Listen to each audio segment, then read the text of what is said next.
Vamos a dar unos segunditos más que la gente está entrando y comenzamos.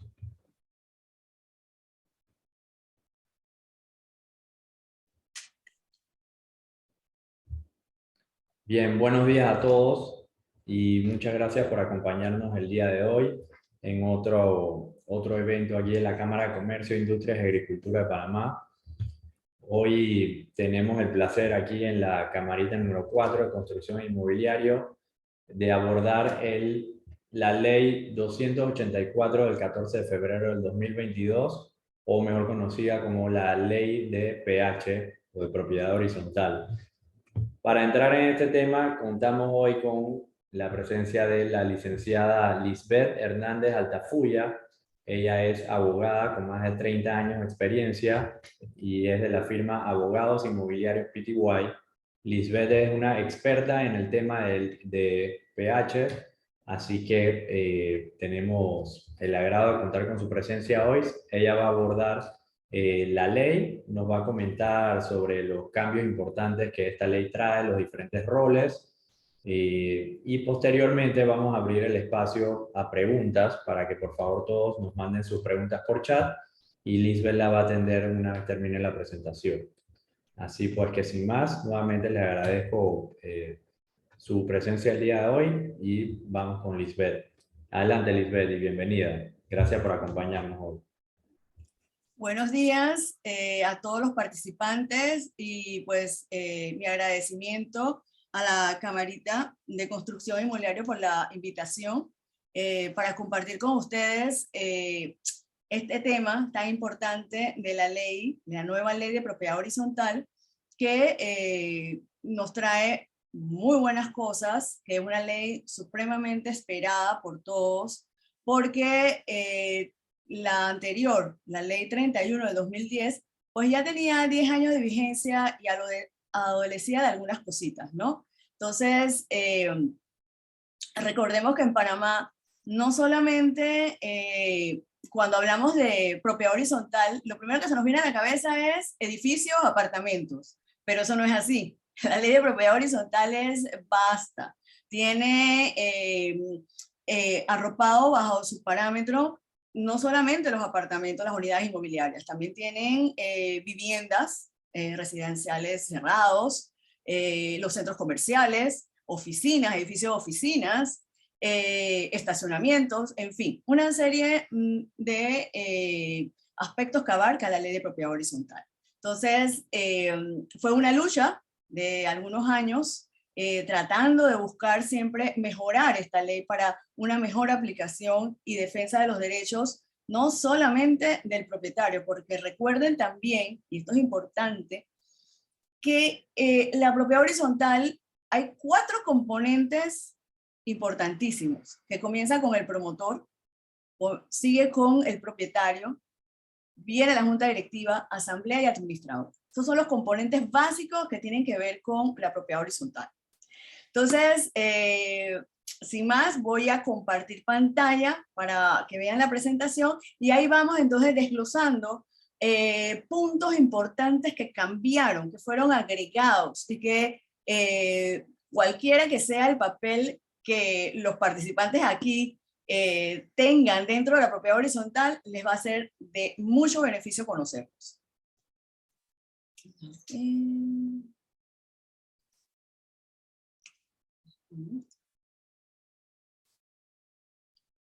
Ok, creo que ya se comparte, ¿verdad?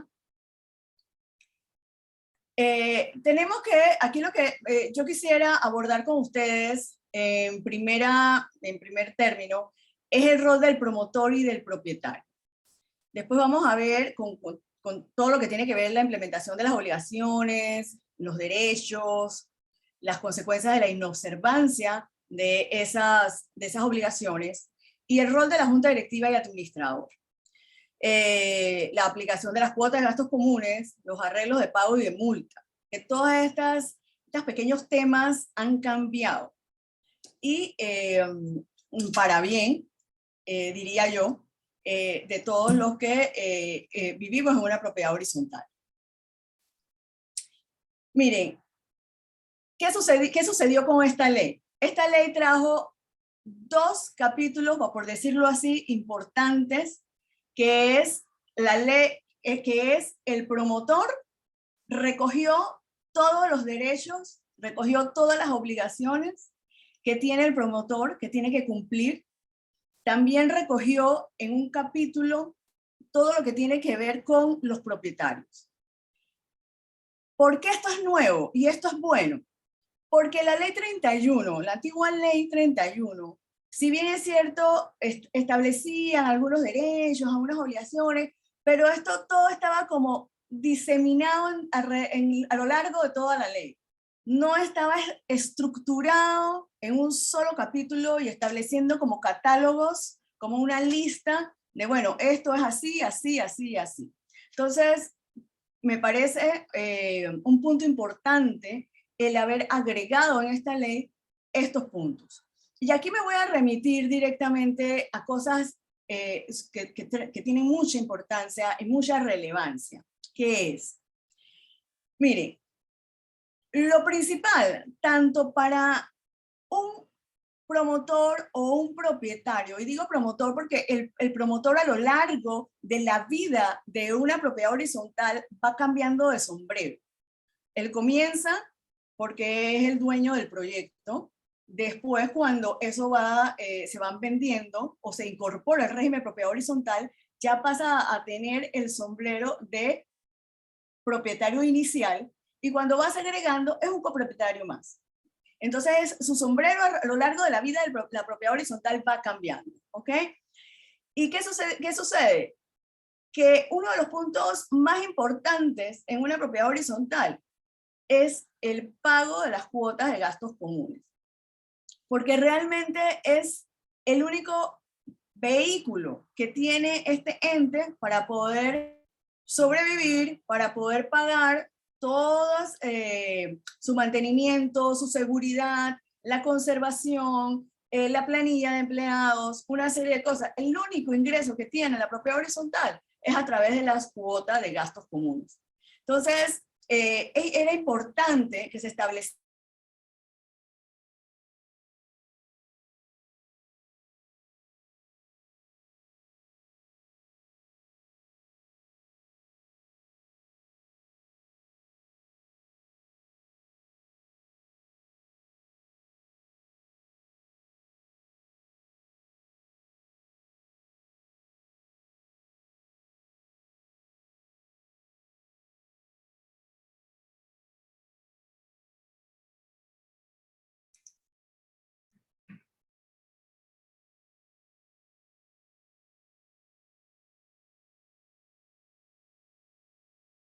Licenciada, se encuentra en mute.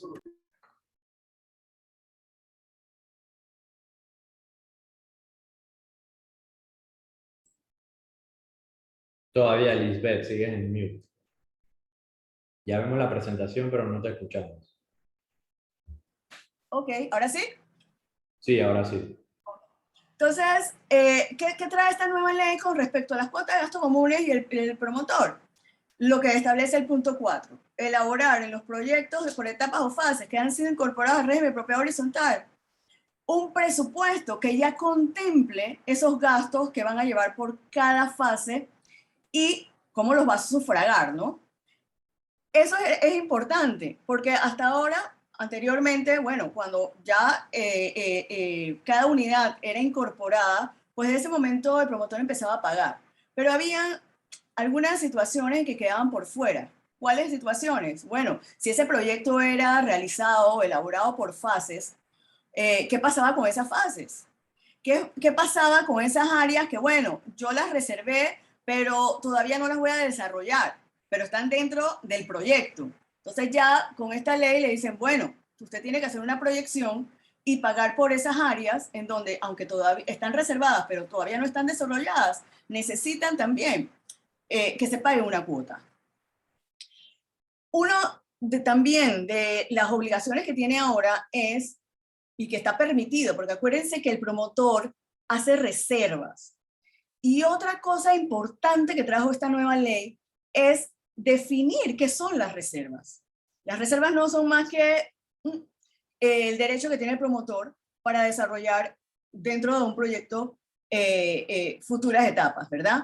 Y establece también las clases de reservas. Hay reservas de bienes comunes, hay reservas constructivas. Entonces, ya la misma ley me está ampliando un poco el panorama de lo que el promotor puede, sin que viole la ley, puede reservarse. Entonces, uno de los temas de reserva del promotor que a veces trae un poco de conflicto son los llamados bienes anejos, que la mayoría de las veces, parte de los proyectos, pues el promotor se reserva estacionamientos, se reservan depósitos, que son los conocidos bienes anejos.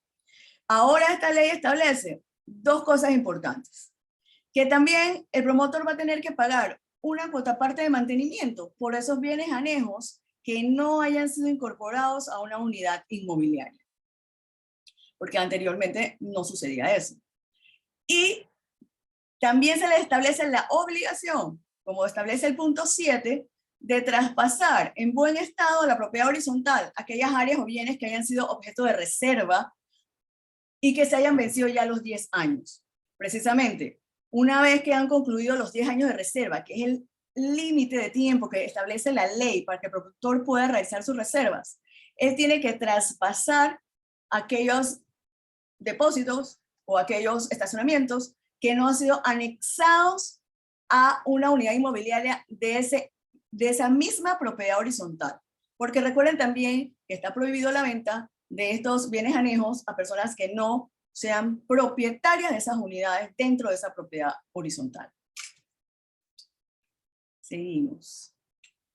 Y en contraprestación a las obligaciones que tiene el promotor, también tiene derechos, precisamente, como hemos estado conversando. Tiene derecho a las reservas, tiene derecho a elaborar el reglamento de copropiedad. Y esto es importante, porque normalmente el promotor, pues, obviamente, hace su reglamento de copropiedad, estableciendo los parámetros que la ley exige,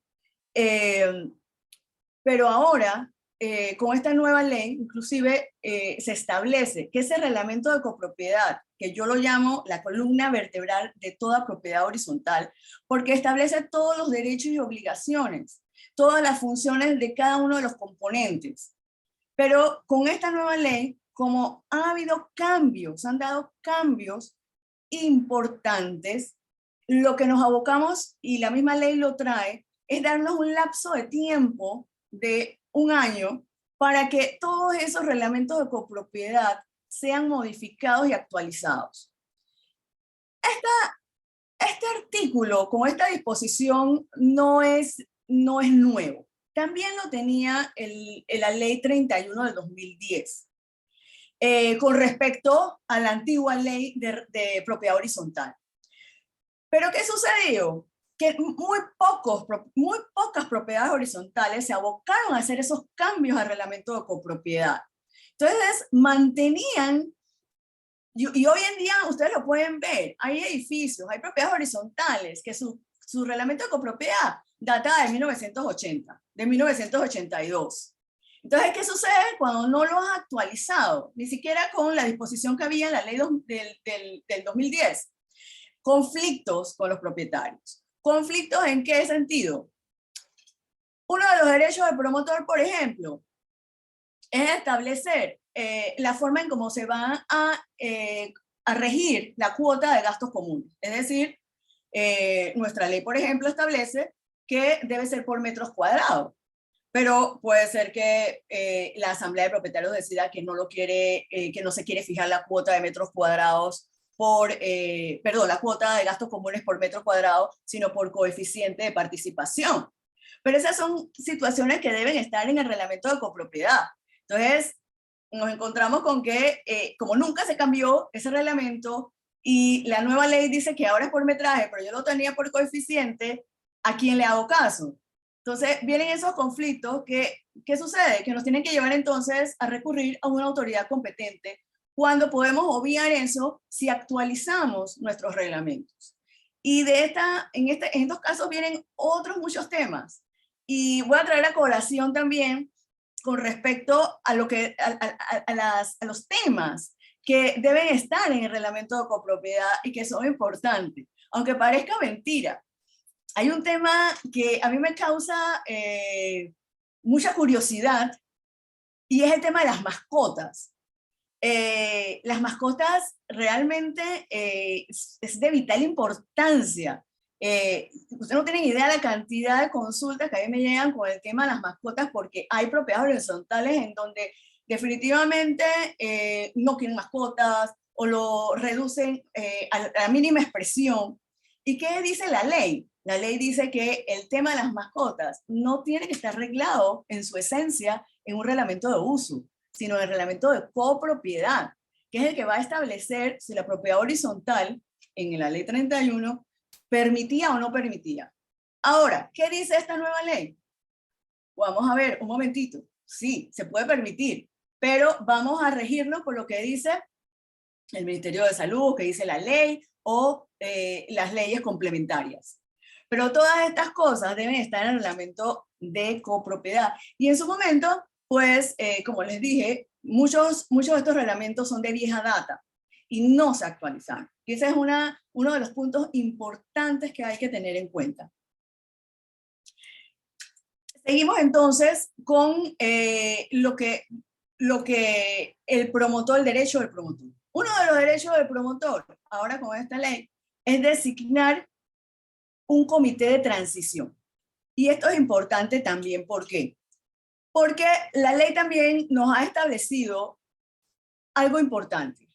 Una vez que el promotor haya vendido o haya traspasado el 51% de las unidades inmobiliarias, ya sea que su proyecto sea por fase o por no, tiene que traspasar la administración y llamar a una junta directiva para que los propietarios lo escojan. Y en ese interín, él puede nombrar un comité de transición para ir entregando los bienes, para ir entregando documentación importante que antes pues no se tenía tan claro. ¿Qué es lo que cuando ya yo dejo como promotor de estar encargado, y porque ya soy otro propietario más o soy un copropietario más, qué es lo que tengo que entregar? Y son cosas muy importantes, además de tener que entregar la finca como tal, entregar la documentación, planos, garantías, contratos de proveedores. Es importante también la recepción, que es como los propietarios constituidos como junta directiva, qué es lo que van a receptar. Entonces, para eso es que se crea ese comité de transición, para poder llevar las cuentas claras, definir, bueno, mire, la cuota que yo solicité como capital semilla se invirtió en esto y esto y esto. Tener cuentas claras y transparentes. Hablamos entonces también de una de las cosas importantes, como habíamos mencionado, que era el presupuesto del pago de las cuotas. Vámonos para la siguiente. El comité de transición, ya lo hablamos, la entrega de administración, los documentos, como les había comentado. También es importante la entrega de todas las facturas, de todo lo que se ha gastado, se ha comprado o no se ha comprado, porque es importante también que haya claridad y transparencia para los propietarios.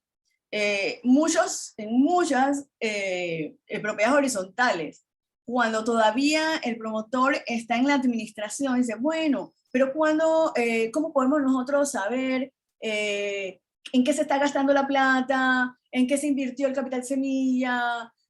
No nos dan informes financieros, no nos dan reportes. Bueno, tengo que decirles también que con esta nueva ley, todo propietario tiene el derecho de petición. ¿Qué significa esto? Esta nueva ley trajo incorporar principios básicos. Y esos principios básicos se traducen prácticamente en el día a día. ¿Por qué? Porque esos principios básicos, por ejemplo, uno es el principio de defensa. ¿Qué significa el principio de defensa? El principio de defensa significa que si a mí me van a poner una multa por alguna acción que estaba prohibida, dentro de mi reglamento, ya sea de uso o de copropiedad, porque va a depender de qué acción se cometió, yo puedo tener la posibilidad de presentar pruebas y defenderme, y hasta de hacer una segunda instancia, que es que ahí entra entonces también el debido proceso. Así que se me garantice a mí que yo me puedo defender y que no solamente me va a mandar la junta directiva a través de una resolución multándome sin que yo tenga la posibilidad de poder defenderme o presentar pruebas. ¿Qué más ha traído esos principios? El principio de petición. Y aquí en ese principio de petición le permite al propietario solicitar que me entreguen, por ejemplo, yo quiero saber la póliza de seguro. ¿Cómo fue la póliza de seguro que se contrató, que contrató el PH con la aseguradora? Va a ver los términos, qué es lo que cubre, si realmente estamos protegidos. Tengo derecho a pedir los planos, tengo derecho a pedir los contratos con los proveedores, que se da mucho cuando se van a hacer los proyectos de pintura, que traen muchas preguntas sin resolver, ¿no? Entonces, ahora, a través de este principio de petición, se puede lograr obtener esa documentación que antes pues se hacía la solicitud y si la administradora, la junta directiva, quería contestar o quería entregar, pues lo entregaba y si no, pues no había una especie de coerción, ¿no? Ahora pues esto ya está un poquito más delimitado y aclarado. También tenemos el principio de sostenibilidad, que es importante también cuando hacen los proyectos, ¿no? ¿Por qué? Porque es el respeto también al medio ambiente, ¿no? Un poquito empezar, inclusive ya en el mes de diciembre también se emitió la ley de tratamientos de los desechos sólidos, que poco a poco también hay que ir integrando en la propiedad horizontal esta ley, porque se reduce a el reciclaje, básicamente, ¿no? De poder tener una mejor disposición de la basura y conservar el medio ambiente. Entonces, es importante que se sepa que ahora, pues, como quien dice, el propietario también tiene mayores derechos para poder ejercer dentro de la propiedad horizontal. Vamos a ver el otro rol, que es el de propietario. En este rol de propietario, básicamente es el poder yo también, además, como había dicho al principio, que creo que la obligación máxima del propietario radica en el pago de la cuota de gastos comunes.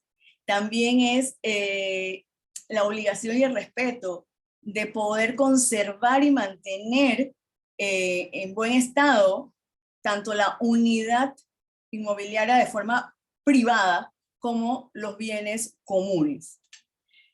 Y yo digo que de alguna manera la principal obligación del propietario es el pago de la cuota de gastos comunes, porque de allí parte que yo tenga el poder usar el elevador, el poder tener seguridad o vigilancia, el poder tener un ambiente sano y digno, ¿no? ¿Qué sucede? Esta ley estableció y cambió el concepto de morosidad. Ahora, el moroso es aquel que no paga su cuota dentro del término establecido en el reglamento de copropiedad. Y si el reglamento de copropiedad no establece ese término, escuchen, el reglamento de copropiedad, no el reglamento de uso. Y yo soy enfática en esto del reglamento de copropiedad y reglamento de uso. ¿Por qué? Y voy a hacer un paréntesis aquí. Porque claro, reformar el reglamento de copropiedad es un poco más engorroso, ¿cierto? Porque lleva todo un procedimiento y obviamente pues un costo más elevado que reformar un reglamento de uso en donde solamente yo lo tengo que exponer ante la asamblea de propietarios y si la asamblea de propietarios lo estima aceptar, pues se aprueba. Y no lo tengo ni siquiera que registrar en el registro público.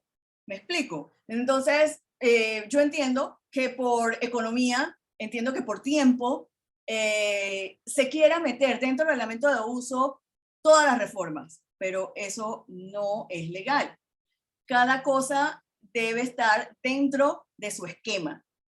Las cosas que son de reglamento de copropiedad, en el reglamento de copropiedad. En las que son de uso, en el de uso, convivencia o interno, hay los diferentes pH, se les llama de distintas formas, pero realmente la ley lo establece como un reglamento de uso. Entonces, ¿qué sucede?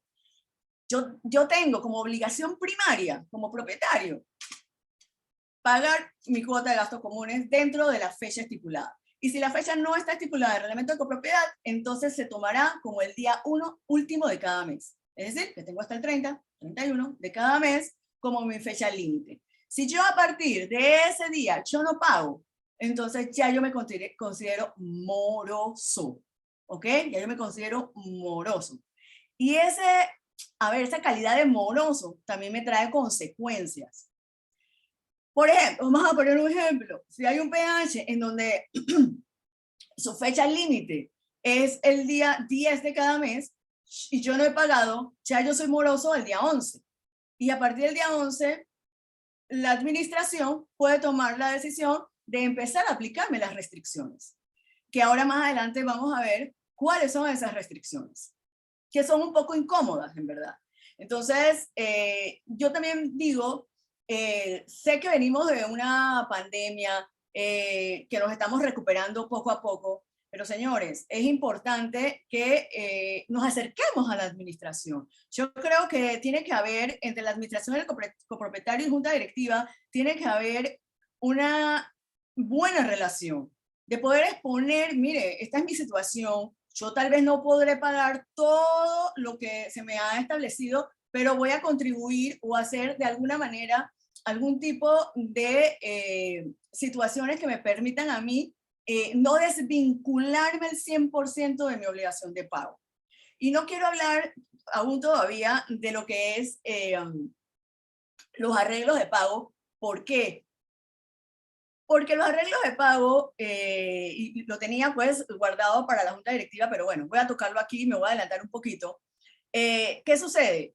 Ya con esta nueva ley, le quitan esa potestad directa a la junta directiva de aquellas personas que están en morosidad de hacer arreglos de pago de manera directa. ¿Por qué? ¿Qué sucedía? De alguna manera se hacían arreglos de pago como quien dice, bueno, te exonero los recargos. Porque claro, si yo no pago dentro de la fecha fijada, además de tener la calidad de moroso, se me hace un recargo del 20%. Entonces, hasta como mínimo 20%, y algunos hacen 10, 15, eso es flexible, ¿no? ¿Qué sucede? Que entonces, yo me imagino, y es vivido, o sea, es vivido de que, bueno, necesitamos recaudar porque la morosidad está alta. Vamos a hacer una moratoria, ¿no? Hay PH que hacían moratorias. Vamos a, de alguna manera, a exonerar los recargos. O en aquellos PH en donde se había establecido una 13ª cuota, vamos a exonerar la 13ª cuota. O sea, una serie de prebendas que habían propietarios que decían, bueno, pero entonces si yo sí estoy al día, si yo sí estoy pagando, ¿por qué tengo que subvencionar o financiar al propietario que no lo está haciendo si al final entonces yo también dejo de pagar y cuando va a moratoria o que yo exponga mi caso a la junta directiva me van a quitar algunas cuotas, ¿no? Entonces, esta nueva ley ha prohibido eso. Prohibido taxativamente exonerar cuotas de gastos comunes. Y cualquier arreglo de pago que se vaya a realizar con un propietario, los lineamientos, los parámetros tienen que ser presentados o tienen que ser expuestos y aprobados por la asamblea de propietarios. ¿Qué significa esto? Claro, ustedes me dirán, pero licenciada, entonces quiere decir que cada vez que se va a hacer un arreglo de pago con algún propietario, hay que llamar a la asamblea. Pues no. Volvemos ahorita al estribillo que tengo yo ahorita mismo de las reformas del reglamento de copropiedad. ¿Por qué? Porque claro, si ya ustedes van a hacer una asamblea y tienen y sabemos que tenemos que reformar y que tenemos que adecuar el reglamento de copropiedad, entonces ya de salida en ese reglamento vamos a poner una serie, vamos a decir así, parámetros amplios y que permitan flexibilizar a la junta directiva, porque claro, no todos los casos son iguales, Probablemente mi caso de que yo esté en morosidad no va a ser igual al que tenga Juan o Ana o María, probablemente. Pero sí da parámetros en donde la junta directiva pueda actuar sin salirse de la ley y cumplir con lo que dice la ley de propiedad horizontal. Entonces es importante eso, ya no, la junta directiva inmovida aparte no puede hacer arreglos de pago y una de las cosas es que no se pueden exonerar cuotas de gastos comunes. Eso es importante. Otra de las obligaciones que tiene, el propietario, y es también el dolor de cabeza de muchos PHs. ¿Qué hago? Tengo filtración. No, ya lo reporté a la administración no hace nada con el vecino que tengo arriba, no me vienen a arreglar. ¿Qué pasa? Nadie me hace caso, como quien dice. La administración dice que ellos no están en la obligación de intervenir, etc. Bueno, esta nueva ley también ha traído algunos apuntes importantes con respecto a este tema. Establece que cuando hay un tipo de afectación, cuando hay un tipo de daño, ya sea a un bien común o un bien privativo, o inclusive ante un tercero, es deber del administrador llamar a un experto en la materia idóneo, porque ahora también esta ley establece que las personas que vayan a hacer reparaciones, que vayan a hacer trabajos, ojo, de distintas clases en la propiedad horizontal, tienen que tener licencia, tienen que ser personas idóneas. Y para eso, ya sea que sea un fontanero, ya sea que sea un arquitecto, que sea un ingeniero, qué sé yo, pues obviamente tendrán que sacar su licencia en las entidades regulatorias, llámense la espía, llámense los bomberos, el benemérito cuerpo de bomberos, pero tienen que ser personas idóneas. Porque se han dado casos, va uno a arreglar el agua y conecta la tubería del agua en el gas y se quedó el edificio completo sin gas por un mes, 2 meses y viene la tragedia. Entonces, eso es bueno. También se ha establecido que todo el que va a hacer trabajos tengan que tener una licencia y que tengan que ser idóneos. ¿Qué pasa volviendo al tema de los daños y las afectaciones? Entonces, ¿qué sucedía? Era un peregrinar. ¿Y qué atrae esta ley? Ok, entonces el administrador tiene que con una persona idónea levantar un acta en donde van a estar presentes ese perito que es idóneo, va a estar presente el propietario afectado, el propietario supuestamente donde se originó el daño, y ese daño tiene que ser reparado en 30 días. Otro caso que sucedía, bueno, le tocaban la puerta, necesitamos entrar porque hay que arreglar la cañería de gas, ¿no? que es el tema dolor de cabeza de todo el mundo, ¿no? No, yo no estoy, yo no puedo, yo no quiero, yo no, bueno, etcétera, etcétera, etcétera. No, señores. La administración le notifica al propietario con 3 días de anticipación que tiene que entrar porque hay una emergencia o porque hay un caso, tal por cual. Si la persona no da su permiso, pues hay que virarnos entonces a los jueces de paz para que establezcan el paso expedito. Y si es de urgencia, más expedito todavía es. Pero ya nos traen, como quien dice, una fecha de cumpleaños a las cosas.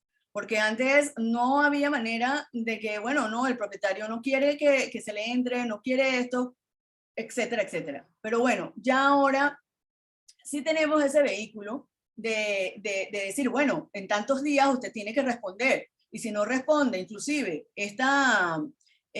diagnóstico, esta inspección, se le tiene que cargar al estado de cuenta de la persona que resulte responsable de la afectación. Bueno, ahí tenemos lo que veníamos hablando, permitir el acceso a las autoridades, utilizar personal idóneo para las reparaciones. Y bueno, voy a dirigirme un poquito también a este tema de respeto, ¿no?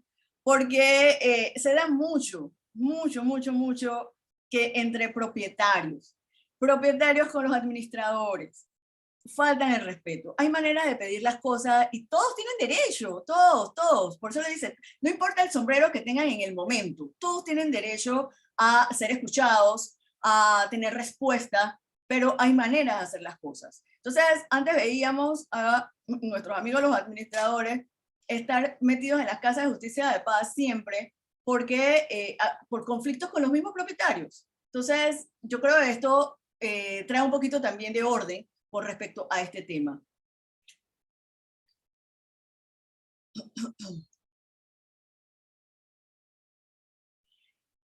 También, además de tener la obligación de efectuar y pagar las reparaciones de su unidad inmobiliaria, que era lo que veníamos haciendo, también el propietario tiene la obligación de poner en conocimiento tanto a la administración como a la junta directiva de los daños que él pueda percibir, ver o que tenga conocimiento.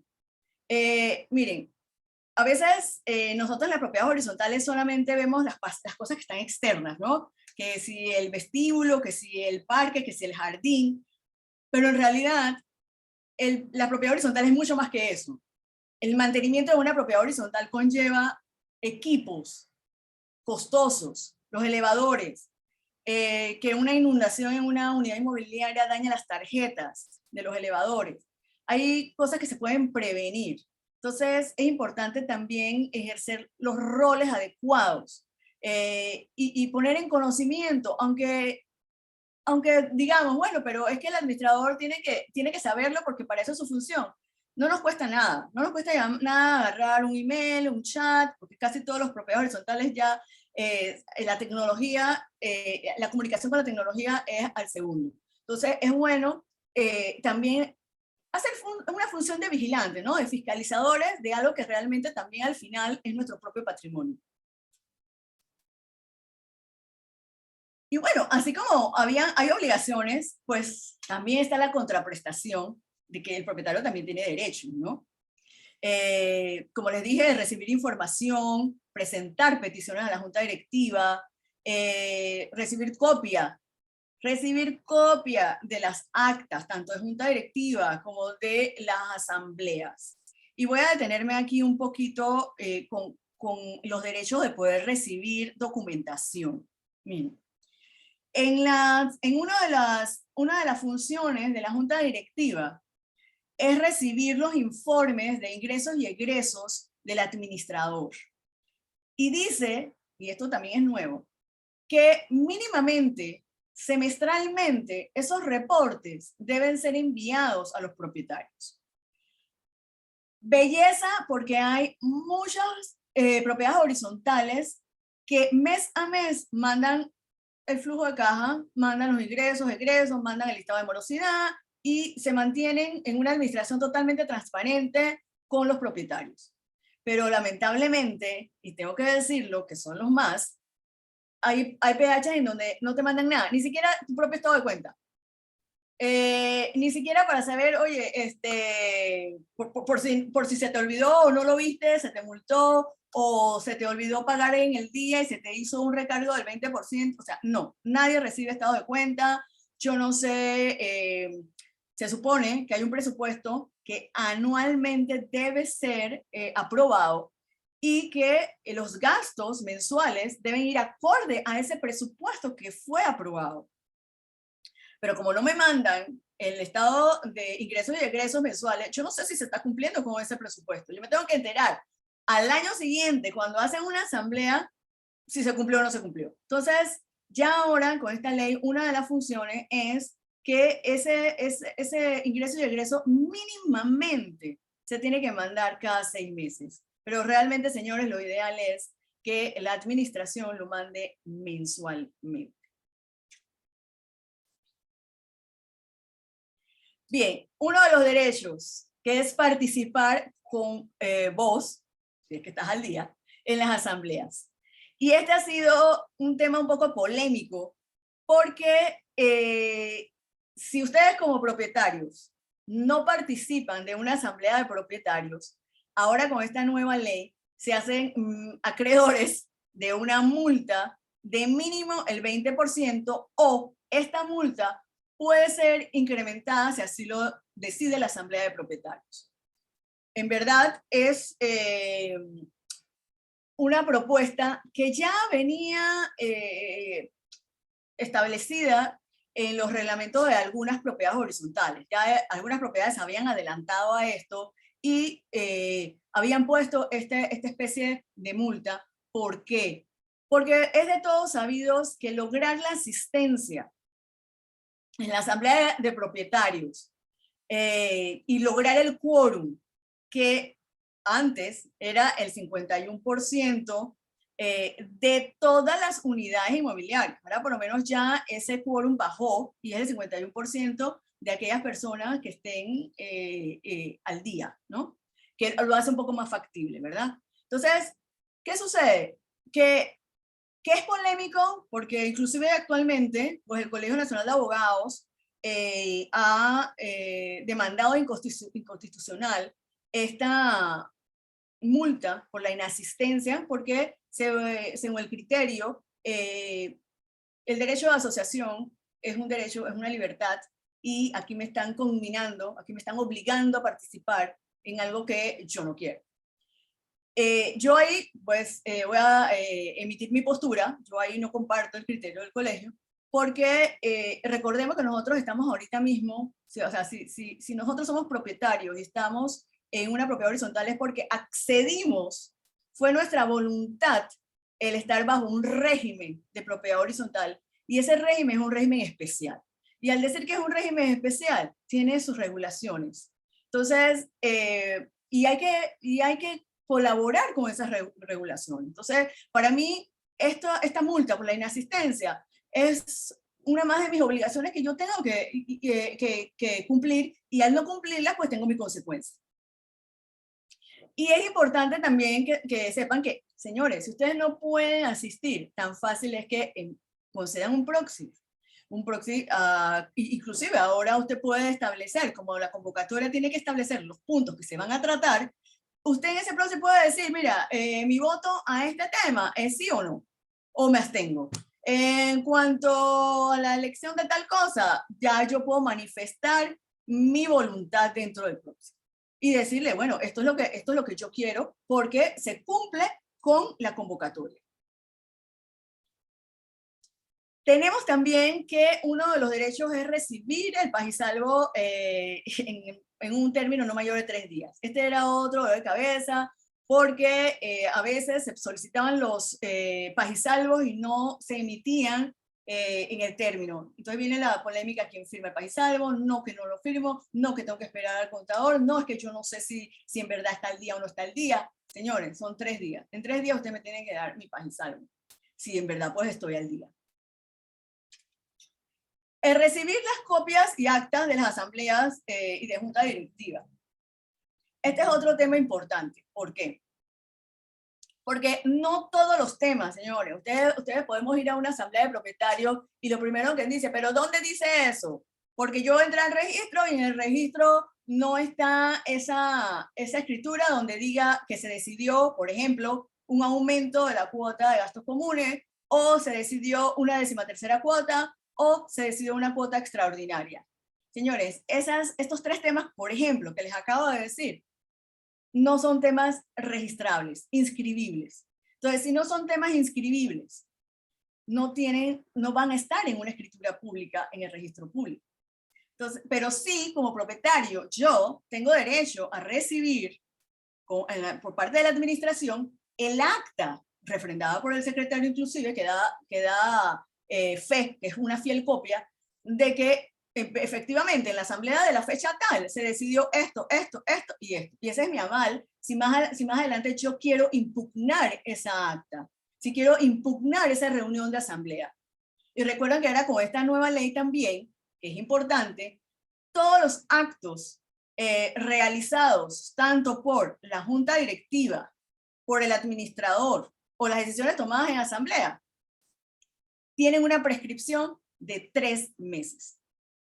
3 meses. O sea que si ustedes quieren impugnar alguna decisión, algún acto, recuerden que son 3 meses. ¿Ok? Yo no sé cómo ando de tiempo, si alguien me puede decir por parte de la cámara. Llevamos como 40 minutos, Lisbeth. Sí. No sé cuánto más falta. Digo, la explicación la verdad que está muy interesante. Estamos recibiendo bastantes preguntas. Te diría que quizás unos 15 minutos 20 máximo, para no sobreextendernos y poder abrir el espacio para preguntas. Listo, perfecto. Ok. Bueno, esto ya más o menos lo hemos visto. El rol de la junta directiva, porque claro, acuérdense, yo con mis sombreros, ¿no? El que es, como les dije, el que era promotor pasó a ser también entonces propietario, y después, que sé que es propietario, a lo mejor se quedó con alguna unidad, también puede tener el rol de sombrero de junta directiva. Y lo ideal, señores, sería que en algún momento de nuestras vidas, como propietarios de un PH, pasemos por vamos a decir, por esa etapa de estar dentro de una junta directiva. ¿Qué problema es en una asamblea cuando llega el momento? Elección de nueva junta directiva. Nadie quiere ser miembro de la junta directiva. Todo el mundo mira para un lado, mira para el otro lado. O si la junta directiva ha sido tan excelente, porque hay juntas directivas, miren, que yo me quito el sombrero. Son excelentes juntas directivas en la propiedad horizontal, y que todo el mundo dice, lo han hecho excelente, queremos que se reelijan, aquí no ha pasado nada, de nuevo, sigan otro periodo más, y ahí se van. Pero lamentablemente, también tengo que decirlo, que ese no es el caso de otros PH, en donde luchan, señores, luchan para poder remover una junta directiva. Y también, pues la ley ha dado unas herramientas nuevas para poder hacer esa remoción de junta directiva. Entonces, vamos primero a ver rápidamente las facultades nuevas, ¿no?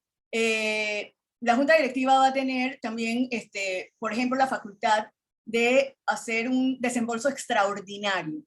Ojo con esto, un desembolso extraordinario. Acuérdense, les acabo de comentar de que yo me tengo que regir a un presupuesto que debió haber sido en su momento aprobado por asamblea. Pero puede suceder que se den circunstancias de urgencia o circunstancias necesarias que requieran que yo me salga de ese presupuesto. Pero entonces la Junta Directiva tiene esa facultad de hacer ese desembolso extraordinario no previsto sin tener que ir a una asamblea. Pero, ojo, no se confundan, este desembolso extraordinario con la utilización de esta nueva figura que ha traído también esta ley, que es el fondo de imprevisto. De ahora en adelante, el PH, sea el que sea, como esté constituido, tiene que tener un fondo de imprevistos que va a representar el 1% de sus ingresos anuales. Ya también esta regulación, muchos PH ya la tenían, y obviamente con un porcentaje más amplio, porque es el colchón o es el ahorro que ellos tienen. Con esta pandemia se dieron casos increíbles en donde todo en el PH se empezó a dañar, no había ahorros en algunos PHs para poderle hacer de frente, por ejemplo, a cambiar una planta eléctrica o que se dañó el elevador, etcétera. Y entonces venía la polémica, bueno, pero es que nosotros recientemente recogimos una cuota extraordinaria para pintar el edificio y ahora se me dañó la planta eléctrica. ¿Puedo usar lo que agarré de la cuota extraordinaria para pintar, para comprar la planta eléctrica, porque ahorita mismo no puedo pintar porque estamos en pandemia? No, señores, no se puede. ¿Por qué? Porque la decisión fue en asamblea para ser utilizado en un proyecto específico. Entonces, ¿qué sucede? Es esto. En ese caso, yo hubiera tenido que hacer uso de un desembolso extraordinario. ¿Ok?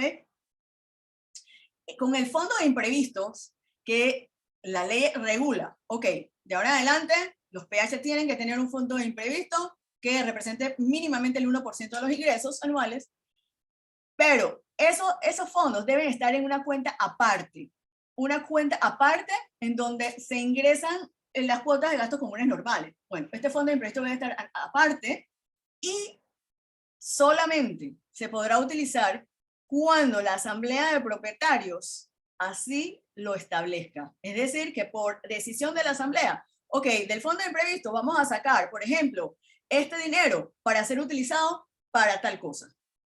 Así que, ojo que no puedo, y eso inclusive el tesorero de la junta directiva tiene que rendir también un informe con respecto a esos fondos, al fondo de imprevisto, ¿no? Entonces hay que tener mucho cuidado en la utilización y deslindarlo, no meterlos todos en una canasta. Eso es importante.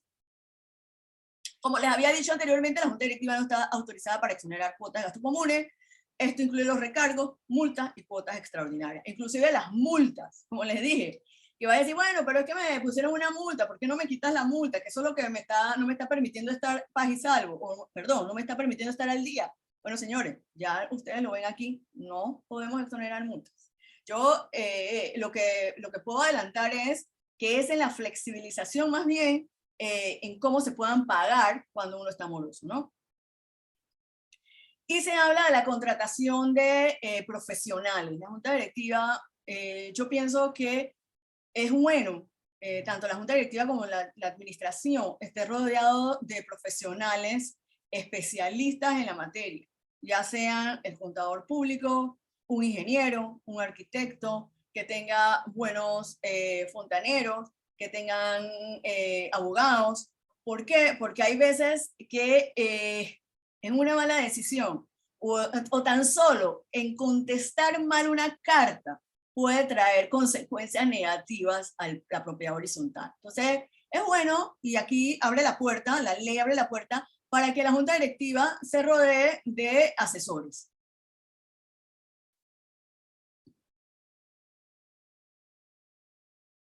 Vamos a ir rapidito. Bueno, el fondo de improviso ya lo hablamos. Y aquí también otra cosa importante que trajo esta ley, y que es un poco para tranquilidad de los miembros de la Junta Directiva, porque también era, además de que, como dije anteriormente, es difícil que los propietarios quieran pertenecer a ser miembros de juntas directivas. Uno, porque quita tiempo, es ad honorem, etcétera. Es porque también se veían expuestos a demandas, a secuestros de su patrimonio. Todo el mundo decía, pero ¿y si me meto en la junta directiva, puedo ser sujeto a que me secuestren mi unidad inmobiliaria? Pues sí, en ese momento sí. Entonces también veían que en algunos PHs pues se trataba que en la póliza de seguro en algunas se cubriera a la junta directiva. ¿Por qué? Precisamente por este temor, ¿no?, de ser demandados. En este caso, pues se hace la salvedad de que la junta directiva no va a responder ni civil, ni penal, ni administrativamente en el ejercicio de sus funciones, Este artículo no ha sido demandado, pero este artículo, en similares circunstancias, similares descripción, sí fue demandado porque en el caso del administrador también se establece una especie de blindaje o una especie de fuero, porque tampoco se le puede demandar o se le puede secuestrar sus bienes personales en ejercicio de sus funciones. Este artículo sí fue demandado por el Colegio de Abogados porque sostienen que crea una especie de fuero y privilegio, y pues la Constitución Nacional no permite fueros y privilegios en cuanto a esto.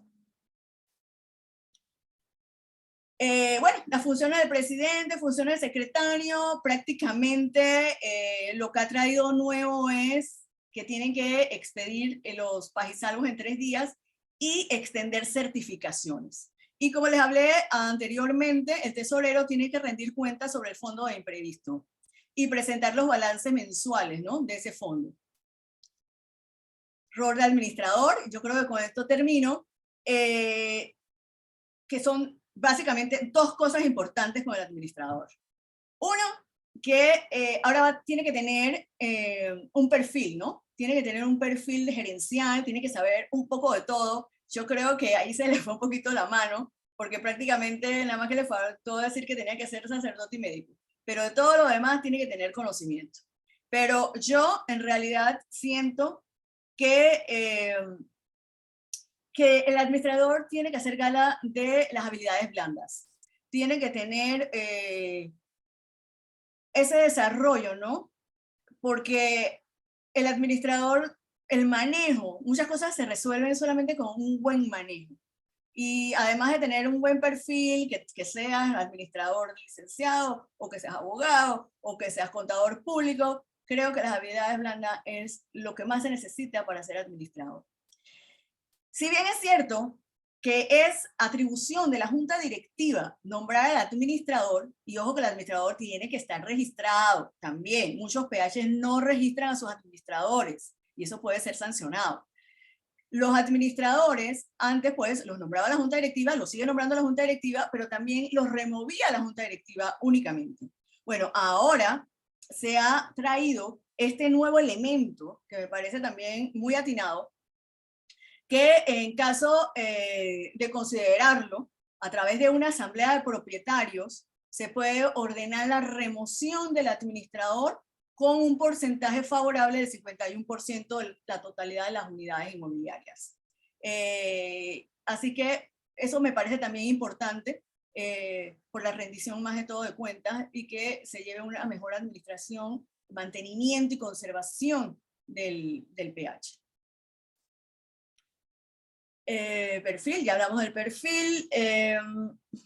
Ordenar las reparaciones urgentes, que ya lo habíamos comentado, y entregar a la junta directiva, una vez terminada la relación contractual, todos los documentos propios. Había administradores o empresas administradas, la administración, que cuando se van, bueno, ahí ya les dejé esto, ustedes vean a ver si encuentran los documentos. No, señor, hay que hacer un acta, entreguen las cosas como son. Eso es parte del perfil, ¿verdad? Bueno, yo creo que con esto yo voy a terminar porque si no, no va a haber paso para las preguntas que me quieran hacer. A ver, las convocatorias, eso ya. A ver, no sé, me dan... Compartir.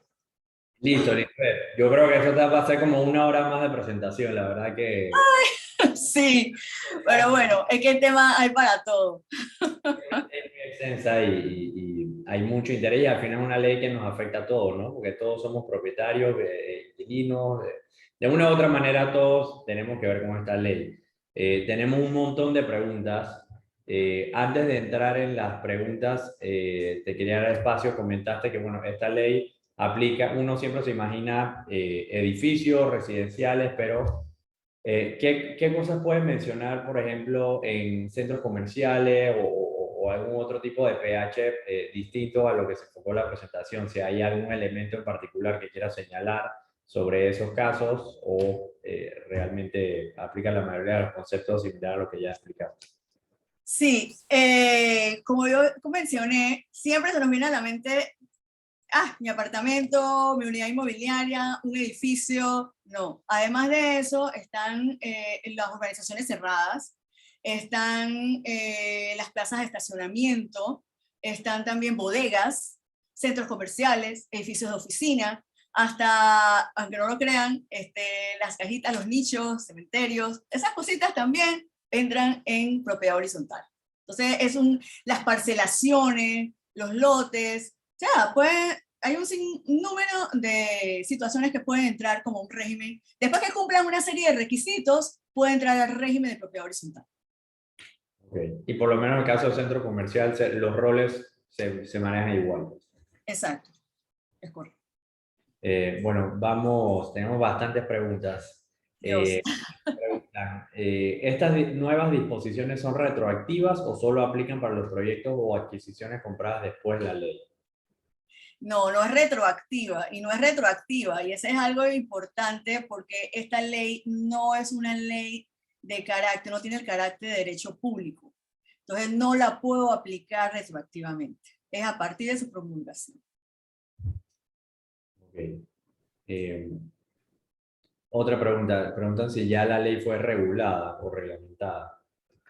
No, la ley no ha sido reglamentada. Imagínense ustedes que la ley 31 del 2010 no fue regulada, sino hasta el 2020, en julio del 2020. O sea, después de 10 años reglamentaron la ley.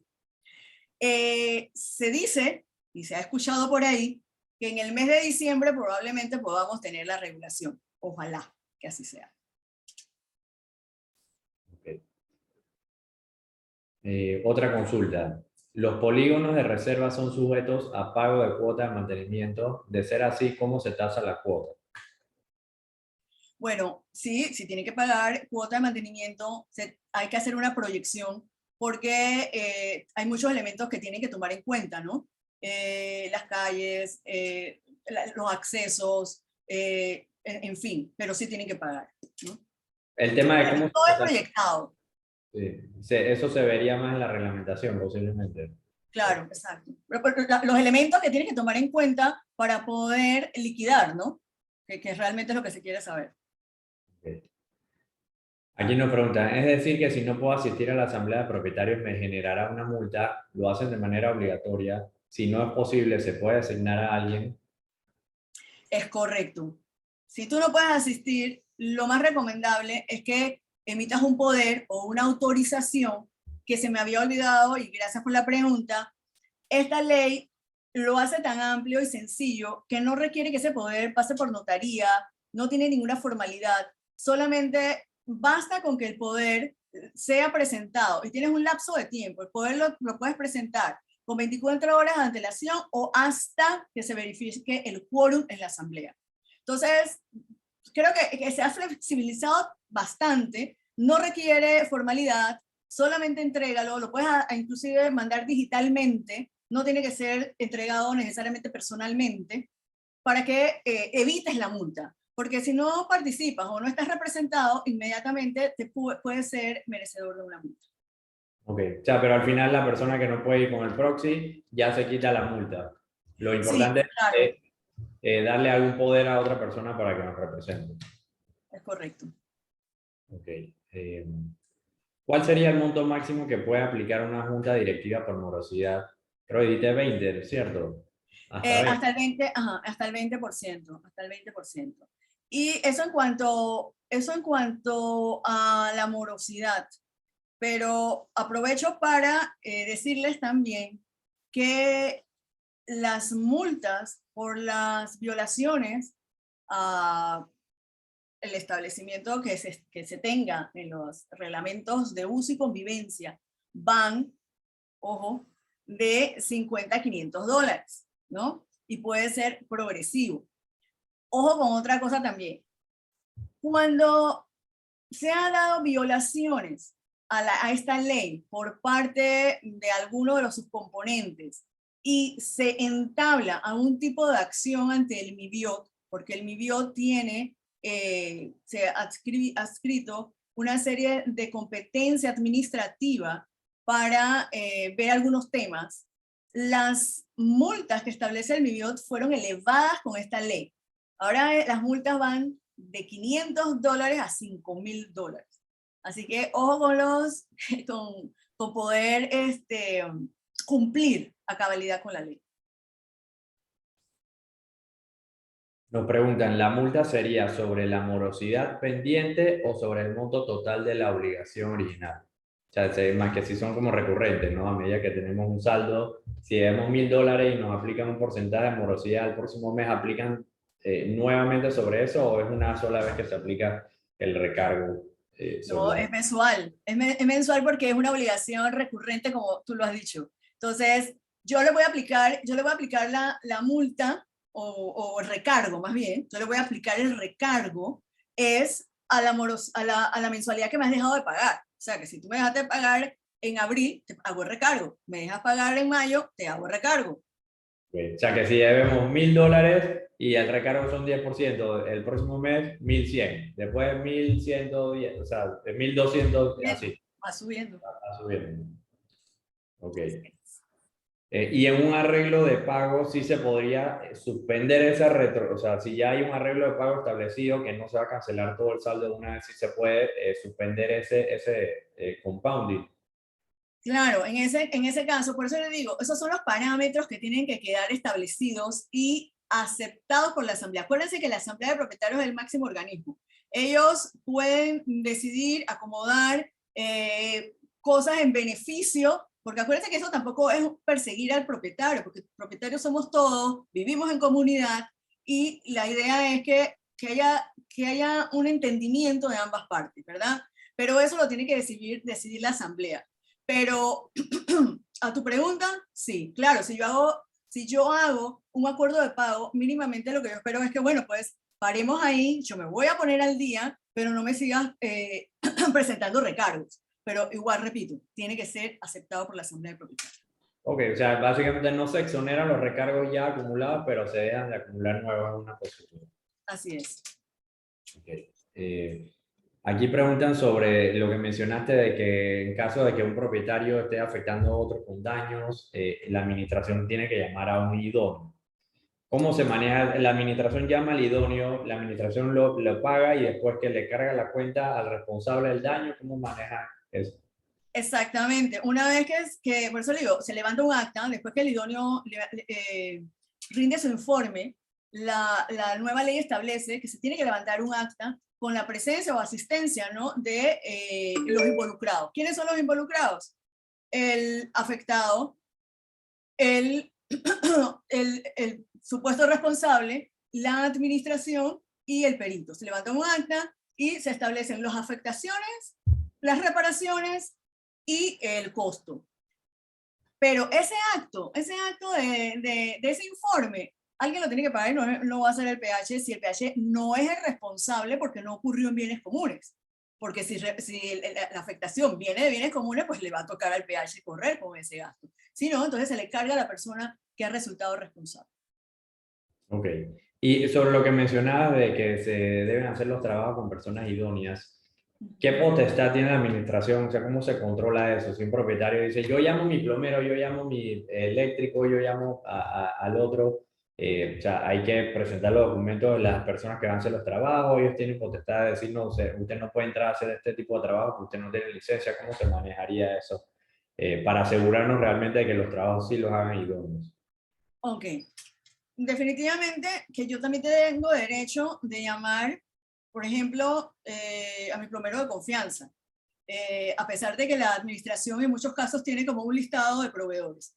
Pero mi plomero de confianza tiene que tener licencia, tiene que presentarla, tiene que presentar su cédula, su carnet a la administración. Mira, aquí está. Y la administración tiene la potestad también de verificar efectivamente que no sea un carnet medio raro, ¿no? Pero tiene las posibilidades de poder verificar la información. Ahora, y quiero decir algo, en muchos reglamentos de uso, en los PHs, ya se establece también hasta un procedimiento para las reparaciones, que me parece muy atinado, ¿no? Okay. Otra consulta que nos hacen es, si el daño a la unidad de abajo es por causa de la mala construcción del edificio, ¿quién es el responsable cuando no se ha realizado ningún cambio y es daño por una mala construcción? Bueno, si es un daño de construcción, primero de todo tiene que estar efectivamente comprobado que el defecto es de construcción para entonces aplicar el vicio oculto. Y si está dentro del término establecido por la ley, poder hacer la reclamación a la promotora. En ese caso, si es una persona que dice, no, es que yo no he hecho ningún trabajo, eso es por alguna mala instalación y por eso yo te causé un daño al vecino abajo. O sea, eso lo tendría que hacer el propietario por su cuenta, la reclamación esa o eso es con la administración. No, va a depender, porque si el daño todavía está dentro del margen que establece el Código Civil, tiene que ser la administración, o mejor dicho, la junta directiva que haga la reclamación a la promotora. Aquí hay un tema de un poquito de quién ejerce, por decirlo así, el poder de demandar o el poder de petición, pero todo tiene que ser canalizado. Pero las circunstancias varían. ¿Varían en qué sentido? Varían si efectivamente, como digo, yo siempre parto de algo. Yo no puedo decir, pero es que a mí me parece, yo creo, no. O sea, a mí tráeme un peritaje, tráeme una persona que me diga efectivamente qué lo causó, por qué está causado y cómo se arregla. Entonces, a partir de ahí y el tiempo que se haya establecido, entonces yo tengo los vehículos legales para ver a quién tengo yo que, o qué vía tengo yo que tomar para poder hacer la reclamación. Ok. Nos preguntan las asambleas y los poderes. ¿Yo puedo llegar a la asamblea con 20 poderes? ¿Existe un formato para este poder? Es correcto. No hay límite de poderes que pueda tener una persona. Un propietario puede llegar con 20, 30 poderes, Pero eso sí, los poderes tienen que ser individuales. No puedes hacer un poder, como decir, una hojita con que firma, no, tiene que ser individualizado. ¿Por qué tiene que ser individualizado? Porque establece la ley de que tiene que poner el nombre del propietario, la cédula, el número de la finca, el número de la unidad inmobiliaria, etcétera, etcétera, etcétera, y acompañarlo pues con un documento de identidad. Sí, y muchas veces pasa que las unidades están a nombre de una sociedad, entonces de repente la persona que vive firma un poder, pero no está autorizado realmente por quien tiene la representación o el poder de la sociedad. Es un tema que a veces también los propietarios no revisan y es importante. Otras consultas. ¿Quién debe realizar los correctivos al reglamento de copropiedad y qué hay de los salarios de los administradores? Dos preguntas Bueno, a la persona. no te escuché la primera parte. La primera dice, ¿quién debe realizar los correctivos al reglamento de copropiedad o las modificaciones?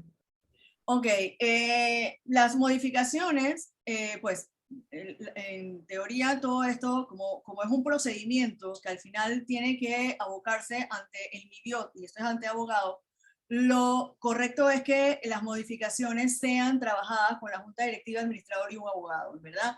Una vez que ya las correcciones están hechas, se presentan ante la Asamblea de Propietarios, que es la que va a decidir a última instancia si acepta esas modificaciones o no, y después que han sido aceptadas mediante resolución, mediante esa asamblea, entonces se presenta la solicitud al MIBIOT.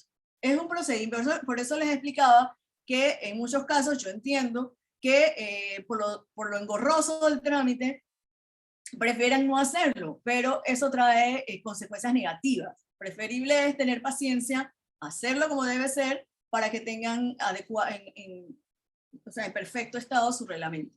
En cuanto a los salarios de los administradores, creo que era la segunda pregunta, hay un proyecto de ley desde el año pasado en la Asamblea para regular la profesión de administradores de propiedad horizontal, pero pues todavía está ahí, no ha salido y donde se regulaban ya los salarios. Otra pregunta dice, mediante una asamblea de propietarios se debe reglamentar el manejo de los arreglos de pago para que la junta directiva pueda proceder con los mismos. Correcto, eso fue lo que yo propuse, ¿no? Para evitar esto de que, no, tengo 25 morosos y no voy a hacer una asamblea por cada moroso, ¿no?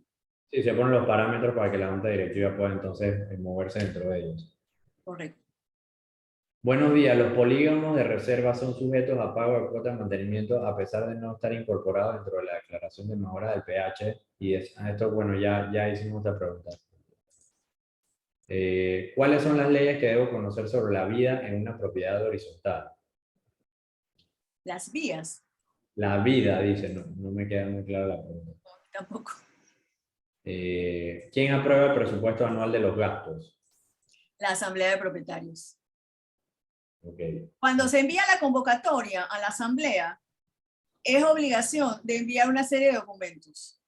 Por ejemplo, cuando ya se tiene la fecha y la convocatoria, tiene que enviarse el informe de gestión de la junta directiva, tiene que enviarse el informe de ingresos y egresos del administrador refrendados por un contador público, tiene que enviarse los estados financieros auditados, a menos que la misma asamblea decida que no sean auditados, porque esta partecita también lo trajo la nueva ley. Anteriormente sí se exigía que fueran auditados. Entonces hubieron muchos PH que, concha, pero los estados financieros son caros, o sea, eso hay PH que en verdad no lo pueden sufragar. Entonces ahora se añadió esa frase que dice que si así la asamblea de propietarios lo exige. ¿Okay? Preguntan, ¿la multa por no participar en la reunión es del 20% de la cuota? Como mínimo, sí, como mínimo. Como mínimo, o sea, la asamblea puede determinar que es más. Es más, correcto. Cuando se ha presentado una queja reiteradamente a la administración en problemas, por ejemplo, del acceso, y luego de 5 veces de poner la queja de manera adecuada y no recibir respuesta, y se le habla en la 6ª vez con un tono alto, sin insultar, ¿es motivo de imponer multas? Música, me pones ahí como en una, una situación complicada, porque no sé qué es tono un poco alto. Señores, en verdad la administración tiene que dar respuesta, eso es lo que yo decía. Y el propietario tiene derecho a que le responda. Señores, respondan. No importa lo que pase, pero respondan. Y todo tiene que ser comedidamente, ¿no? ¿Cómo puede un propietario actuar cuando la junta directiva sigue aplicando multas o restricciones basadas sobre un reglamento de uso que no tiene vigencia legal porque no aprobado por la asamblea de propietarios, sin tener que recurrir al MIBI o mientras espera que esto se pronuncie? Hay que recurrir al MIBI. No hay manera. Tiene que recurrir al MIBI. Porque si te están poniendo o si se están imponiendo sanciones de manera ilegal porque no consta o si consta todavía no ha sido aprobado por la asamblea. Y ojo, porque va a depender también. Acuérdense también que la junta directiva tiene una potestad de, a través de resoluciones, establecer prohibiciones en caso de urgencia. Entonces, habría que ver si en el caso que estamos, la junta directiva lo hizo a través de una resolución por un tema de seguridad, de urgencia, y estableció multas por determinadas conductas. Entonces, habría que ver el caso, ¿no? En particular. Si es obligación, no deberían poner obligatorio que dichas reuniones puedan ser virtuales si es que se desea un buen quórum. Bueno, no, lo que trajo, y desde hecho, con la ley 180 de diciembre de 2020, que trajo la apertura de este nuevo sistema, no es obligatorio que sea virtual. Permite que sea mixto, inclusive, ¿ok? Porque hay personas que dicen, bueno, a pesar de que ya tenemos esta herramienta virtual, hay muchos propietarios que prefieren sus asambleas todavía presenciales y las piden. Pero hay otros que dicen, bueno, yo desde la comodidad de mi hogar, o yo a esa hora todavía estoy en la oficina, o estoy manejando, pero me puedo conectar. Entonces, es la facilidad de que sea por donde usted esté, o en el medio que esté, usted participe. Además, también ponerlo obligatorio que sea virtual. Recordemos también que hay muchos PH en donde ya habitan personas de cierta edad y que se les hace un poco complicado la tecnología. Así que también no podemos irnos a extremos, ¿no? Sí, lo mejor es que sea mixto para que todo el mundo tenga opción de participar como más le convenga. Algunos de esos reglamentos han quedado trabados ya que por el quórum de votación es muy alto y es casi imposible cambiarlo. Eso cambió. Mencionaste lo del tema de antes era 51% del total y ahora es 51% de los que están al día, ¿cierto? O sea, es un cambio Sí, importante. pero para el cambio, del reglamento de copropiedad se mantiene el 66%. Pero, ojo, que ahora hay dos elementos nuevos que va a lograr que sí se logre concretar ese quórum, que es la multa, para que vayas a esa asamblea, y es que puedes participar ya sea de manera virtual o de manera presencial.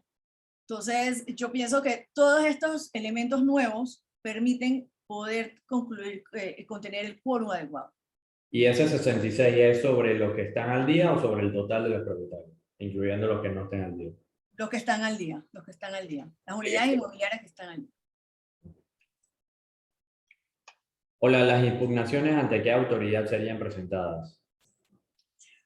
Dependiendo, porque si son impugnaciones sobre actas ya registradas en el registro público, toca el órgano judicial. Si son actas que no han sido registradas, puede hacerlo ante el mismo. Okay. ¿Cuáles son las herramientas nuevas para la remoción de la junta directiva? Bueno, eso yo le llamo la herramienta, bueno, no es tan nueva porque estaba en la ley vieja, en la ley 31, pero quitaron pequeñas cositas que se llama la asamblea por derecho propio, ¿no? La asamblea por derecho propio no es más que el 20%, ¿no? De propietarios que estén al día, que convoquen, ya sea porque la asamblea no ha hecho la convocatoria a su asamblea ordinaria obligatoria que tiene que hacer anualmente. Y pues este grupo de 20 propietarios organizados pueden convocarla. Pero recuerden que independientemente que sea el 20% que la convoque, tiene que tener el 51% por lo menos en primera convocatoria para poder hacer el cambio de junta directiva. ¿El periodo de la junta directiva lo establece el reglamento del PH o lo dice la ley? Buena pregunta. La ley no establece el periodo de la junta directiva. Y si es un reglamento relativamente viejo, tampoco lo va a decir. Eso tiene que constar en el reglamento de copropiedad. Y eso es uno de los cambios que se deben, o cambios no, una de las modificaciones o actualizaciones que se deben tener. Muy pocos reglamentos establecen el periodo en que debe estar una junta directiva. Algunos dicen sí, 1 año, hay otros que dicen 2 años. Pero los que no tienen, entonces dicen, no, pero lo que pasa es que mi PH no ha hecho asamblea y tampoco hay cambio de junta directiva. Dije, ok, válido que no haya hecho la asamblea porque es una obligación. Pero el reglamento dice que la junta directiva hay que cambiarla anualmente. Si no lo dice, no hay que cambiarla. Es cuando se solicite. Es decisión de la asamblea, entonces. Es correcto. Los propietarios que alquilan tienen obligación de entregar a la administración documentos de identificación, cartas de trabajo, copia de contrato y otros de los inquilinos. Ok, esta nueva ley estableció que por temas de seguridad en la administración, cuando hayan alquileres, estos tienen que entregar los documentos de identidad, establecer, ya sea pasaporte, cédula, y establecer quiénes van a habitar el bien inmueble. Okay. ¿El fondo de imprevisto se realiza el desembolso anual o mensual? Bueno, es una decisión que ya queda de manera del PH de cómo lo va a sufragar, ¿no? Puede ser anual, puede ser mensual. Acuérdense que todas esas cosas, vuelvo y repito, deben quedar establecidas en el reglamento de copropiedad. Por eso, repito, que hay que abocarse a esas adecuaciones. Porque es la asamblea que va a decir, ¿sabes qué? Para cumplir con esta obligación, vamos a hacerlo de manera anual o vamos a hacerlo de manera mensual. Depende también de la dinámica del PH. Okay. Nos preguntan que cuáles son los medios para cambiar la cuota. Los medios para cambiar la cuota es a través de la asamblea de propietarios. También necesitas un quórum calificado para esa decisión. Cuando me dices cambiar la cuota, ¿es de fijar la cuota o de aumento o disminución? Porque son dos cosas distintas. Habla de cambiar la cuota solamente, me imagino. Cambiar. Ok, si yo quiero cambiar la cuota, es decir, elevar la cuota, hacemos que es así, es en primera convocatoria, necesito el 51%. Si es en segunda convocatoria, necesito el 30% de los propietarios al día. Okay. Tenemos dos preguntas sobre la pintura del edificio. Dice que si la nueva ley habla algo de la pintura de los PHs, asumo que si cada cierto tiempo hay que pintar o algo, y nos preguntan también si se hizo una cuota extraordinaria para un fondo para pintura y sobró dinero, ¿cuál es el procedimiento para usarlo? Ok. La ley no habla de tiempo para pintar los edificios. Eso no lo trae la ley de propiedad horizontal, pero hay que apoyarse con lo que yo llamo las leyes complementarias o decretos, y eso lo rige es el municipio, ¿no? La alcaldía, que establece cada cierto tiempo el mantenimiento, las certificaciones y demás. En cuanto a lo que sobró de una cuota de gasto, de una cuota extraordinaria que se haya pedido para un proyecto en particular, lo sabio, lo prudente y lo correcto es que a través de la asamblea de propietarios se diga, ok, de este proyecto que se recogió sobró esta cantidad de dinero y nosotros tenemos estos otros proyectos que tenemos que desarrollar y lo sometemos a votación. Porque todos los proyectos deben, y máximo cuando es una cuota extraordinaria, deben ser sometidos a decisión de la propiedad horizontal. Okay. ¿Qué pasa si el MIBI ha multado a algunos miembros de la junta directiva? Tienen que pagar. También pueden seguir ejerciendo la posición. A menos que, ojo, porque puede ser que el MIBI los haya multado, no sé, $200, $250 por X o Y situación, pero si la investigación o la queja administrativa llegó a que el MIBIT, además de haberlos multado, los inhabilitó para el ejercicio de esos cargos, ya sea porque se comprobó una malversación en cuanto a los dineros, entonces si está inhabilitado no puede ejercerlo. Pero si está multado, nada impide que siga en el cargo, paga la multa y siga, ¿no? Ok, y entendiendo un poco más ese punto, antes mencionaste que en esta nueva ley se exonera a los miembros de la junta directiva, o sea, no se pueden realizar acciones civiles ni penales contra ellos en el ejercicio de sus funciones. O sea, pero sí, el MIBI sí los puede multar por ciertas, algunas faltas que cometen. Claro, por supuesto que sí, eso está establecido. Sí, sí, sí, sí, sí. Aquí nos preguntan, ¿qué significa extender certificaciones? Ok, yo puedo presentarme ante la administración y decir, yo necesito que ustedes me certifiquen que han hecho los trabajos de fumigación, por decir algo.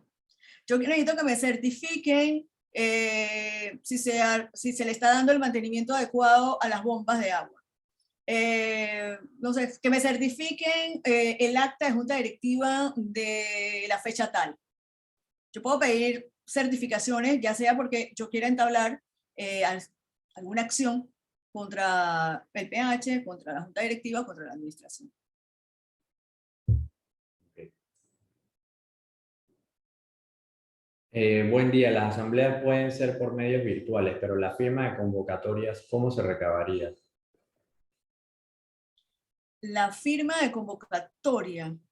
A ver, si me está hablando de una convocatoria por derecho propio, todos aquellos que firman, que están al día, que corresponden a ese 20%, tienen que firmarlo físicamente, tal cual. La convocatoria puede ser digital, ¿me explico? Por algún miembro de la junta directiva si es ordinario. Ok. Nos consultan si es necesario que un PH deba tener un administrador. Si tiene menos de 20 unidades, no. Si tiene, a partir de 20 para arriba, sí tiene que tener administrador. ¿Qué contempla la ley para PH muy viejo donde la junta directiva inicial ya han fallecido y los inquilinos no quieren reunirse ni dar la cuota?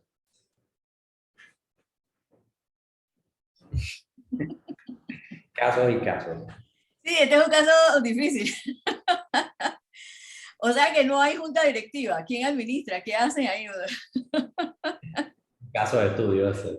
Sí, casos de estudio ahí. En Hay verdad, llamar un 20% de los miembros activos que llamen a una asamblea para elegir una nueva junta directiva. miren, yo en estas asambleas que son de golpe de Estado, por decirlo así, que es del 20%, o en este caso, mira, también en lo que eran las antiguas ARI, que eran los edificios, los PH de la zona del canal y demás, que nunca tuvieron junta directiva ni nada. Bueno, pero en esos casos la ley establecía que si en el caso de que un PH no tuviera por más de 5 años una junta directiva y era necesario hacer un trámite, pues había que ir por la vía judicial y que se reconocía lo que el juez o la autoridad establecía. Aunque no tuviera, sobre todo en los temas de paz y salvo, ¿no? Que usted sabe que para enajenar un bien, usted necesita un paz y salvo firmado por el administrador normalmente, o por la junta directiva. Pero ¿qué sucede? Yo siempre he dicho que en los casos en donde hay que cambiar una junta directiva, ya sea porque no existe ningún miembro o porque la junta directiva no ha sido eficiente en su rol, los propietarios tienen que organizarse. Porque si los propietarios no se organizan, no toman conciencia, no van a poder, porque nada basta que yo me queje, que me queje, que me queje, pero no tomo acción. Entonces, sí se necesita de personas comprometidas y que se organicen para llevar a cabo, porque no es fácil montar una asamblea con el 20%. Claro, sí, porque con el 20 llamas a la asamblea, pero para cambiar la junta directiva necesitas el 50%. Oye, Lisbeth, no, seguimos recibiendo consultas, la verdad que la gente está súper interesada. No quisiera abusar de tu tiempo, no sé cómo andas, a ver si respondemos algunas más. Dame 2 preguntitas más y con mucho gusto. Ok. La Junta Directiva puede establecer multas por faltas al reglamento, aun si el mismo no estipula cuáles son las multas. No, eso es precisamente seguridad jurídica, debido proceso, derecho de defensa, que son los principios de los que hablé. Yo necesito tener mi catálogo de conductas prohibidas y saber de antemano que esas conductas prohibidas van a traerme como consecuencia el pago de una multa pecuniaria de X cantidad. Pero yo no puedo, de repente, que la Junta, y la Junta, ojo, porque acuérdense que los administradores no multan, los administradores solamente pueden hacer el llamado de atención como primera reprimenda, pero no multan. La multa tiene que venir de la Junta Directiva a través de una resolución, ¿ok? Pero yo tengo que tener seguridad jurídica. No me pueden poner una multa que yo ni siquiera sé que existe.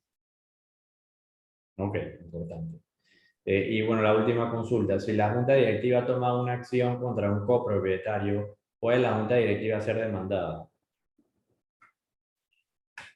Toma una acción, claro. Acuérdense de algo. Entre las facultades que tiene el MIBIOT es el ver las quejas administrativas o denuncias de un propietario contra decisiones tomadas tanto por el administrador, por la junta directiva o por la asamblea. Entonces esa persona que se cree ha sido afectada con una decisión de la junta directiva, pues puede recurrir al MIBIOT. Okay. Bueno, lo que sí nos preguntan aquí, si nos puedes compartir la presentación, creo que eso ayudaría a la gente que quedó con preguntas de repente revisándola, si es posible, fuera gran beneficio para todos los miembros y los participantes. Claro, yo se la mando entonces a Luciana, ¿verdad? Sí. Para que entonces pues ella la pueda compartir. Bueno, de verdad, Lisbeth, muchas gracias por tu tiempo y por esta explicación tan extensa y detallada. La verdad que los comentarios de todos los que han participado el webinar de hoy, muy contentos, muy satisfactorios y estamos enormemente agradecidos contigo y con la firma, ¿no? Bueno, yo más agradecida por haberme permitido tener este espacio y compartir con ustedes en un tema que a mí me apasiona. Y Ya, bueno, toda la orden. y bueno, Gracias. también agradecer a todos los que nos han acompañado el día de hoy. Gracias por su participación. Hasta luego. Muchas gracias, Lisbeth, un gusto. Bueno, hasta luego. Hasta luego.